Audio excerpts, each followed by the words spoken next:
5 అనే పేరుతో ఆదివాసీ మహిళలకు ఇబ్బంది పెడతా ఉన్నారు. దయచేసి ఈ ప్రభుత్వాన్ని మేము ఒకటే కోరుకుంటున్నాం, ఏదైతే తరతరాలుగా సాగు చేసుకుని పంట పండించుకుని జీవనం సాగిస్తున్నటువంటి ఆదివాసులకి మొత్తంగా 125 ఎకరాలు భూమి కూడా ఆదివాసులకు చెందాలని మేము డిమాండ్ చేస్తూ ఉన్నాం. అదే పాటుగా ఎస్ఎల్ఆర్లో 1975లో వాళ్ళకి 104 ఎకరాలు ఉన్నాయని చెప్తా ఉన్నారు. 1972లో ల్యాండ్ సీలింగ్ యాక్ట్ వచ్చేటప్పుడు ఈ యొక్క రెవెన్యూ డిపార్ట్మెంట్ ఎందుకు దాని కేసులు కట్టలేదని మేము ఈ ప్రభుత్వాన్ని ప్రశ్నిస్తూ ఉన్నాం. అంతేకాకుండా ఏదైతే ఆదివాసులు భయభ్రాంతం చేస్తున్న ఓన సత్యనారాయణ, ఆయన కుమారుడు సంతోష్ కుమార్, వాళ్ళ చిన్నటువంటి సీతాప్రసాద్ గుప్తపై అట్రాసిటీ నమోదు చేయాలని ఆదివాసీ సంక్షేమ పరిషత్ తరఫున మేము డిమాండ్ చేస్తూ ఉన్నాం.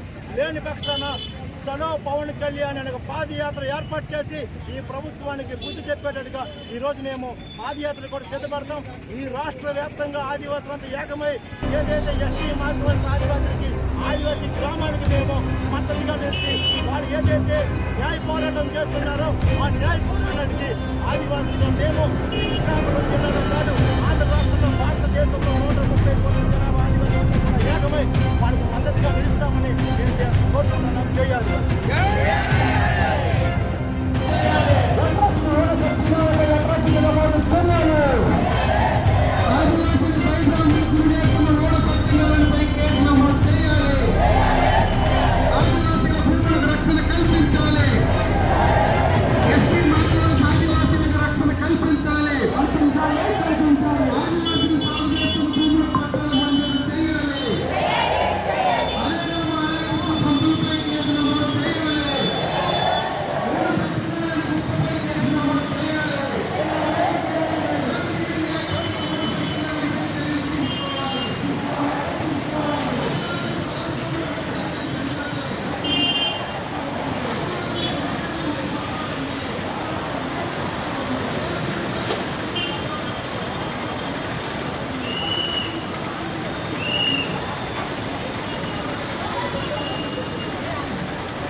వెళ్ళిపోతున్నా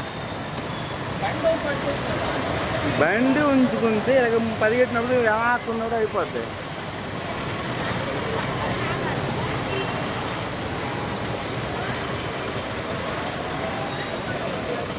పరిగెట్టరా ఆ చివరికి, ఈ చివరికి పరిగెట్టరా. ఎస్టీ మాకివలస ఆదివాసీ గ్రామం 4 తరాలుగా వారు సాగు చేసుకుంటున్నటువంటి భూములపైన ఇటీవల 2 నెలల కిందట మరి ఓడ సత్యనారాయణ గుప్తా అనేటటువంటి ఒక అసామి వెళ్ళి మీ ఊరు మాది, మీ శ్మశానం మాది, చెరువు మాది, ఇక మీకు ఇక్కడ ఏమీ లేదు, ఈ సర్వం ఎస్ఎల్ఆర్లో మా పేర్లు నమోదై ఉన్నాయని చెప్పి వాళ్ళ భూమి ఎక్కడుందో ఆయనకు తెలియదు. రెవెన్యూ వాళ్ళ సహకారం తీసుకొచ్చి ఊరు సైతం మాది అని చెప్తా ఉన్నారు. వాస్తవంగా వాళ్ళు భూమి మీద లేరు, వాళ్ళ భూమికి ఆయనకు హద్దులు కూడా తెలియవు. ఇవాళ ఎప్పుడో ఎస్ఎల్ఆర్లో 75లో మా పేరు ఉందని చెప్పి వాళ్ళు వాదిస్తున్నారు. ఇప్పుడే మిత్రుడు యోగి చెప్పినట్టు 72లో ల్యాండ్ సీలింగ్ వచ్చింది కనుక ఇవాళ ఆదివాసీలకు నిలువు నీడ లేకుండా చేస్తూ ఉన్నారు. ఇవాళ ఆదివాసీలకు శ్మశానం లేకుండా చేస్తూ ఉన్నారు. ఇవాళ ఆదివాసీల కంటి మీద కుడుకు లేకుండా చేస్తున్నారు. ఇవాళ ఆదివాసీలకి ఉండడానికి ఇల్లు లేకుండా చేస్తున్నారు. ఇవాళ ఆదివాసీ గ్రామానికి కరెంటు లేని పరిస్థితి ఉంది. ఇవాళ ఆదివాసీ గ్రామాలకి మౌలిక సౌకర్యాలు లేవు. ఇవాళ ఆదివాసీలు మహిళలు బహిర్భూమికి ఇవాళ పొలాల వైపు వెళ్తుంటే కూడా కాపులా కాస్తున్న దుర్మార్గమైనటువంటి పరిస్థితి ఏదైతే ఉందో దీని మీద ఈ ప్రభుత్వం, జిల్లా కలెక్టర్ గారు చర్యలు తీసుకోవాలని చెప్పి ఇవాళ ఆదివాసీ సమాజం మొత్తం కదం తొక్కుతూ జిల్లా కేంద్రంలో నినదించడం జరిగింది. ఆదివాసీలకి సంఘీభావంగా మా అఖిల భారత రైతుల సంఘం ఉంటుందని చెప్పి తెలియజేస్తున్నాం. వంకల మాధవరావు, అఖిల భారత రైతుల సంఘం రాష్ట్ర.